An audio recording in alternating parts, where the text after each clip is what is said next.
Well, tell me the story. Once upon a time, Charlie walked into the woods, and they heard a noise. They walked up to the door and find a deer stuck in a vine. They're two, not three, two. And then Charlie tried shooting for the vine with her little claw. Her claws are too little to cut into the vine.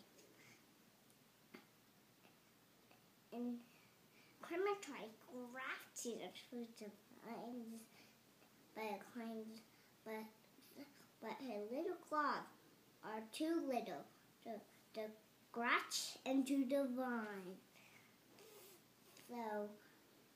So he ran back to the house and told Daddy about the deer stuck into the vine.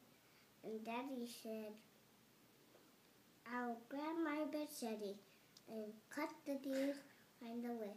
When he got there, he grabbed the machete out of his pocket and whacked the deer vine away carefully. That's a very good story. End. The end. Good job.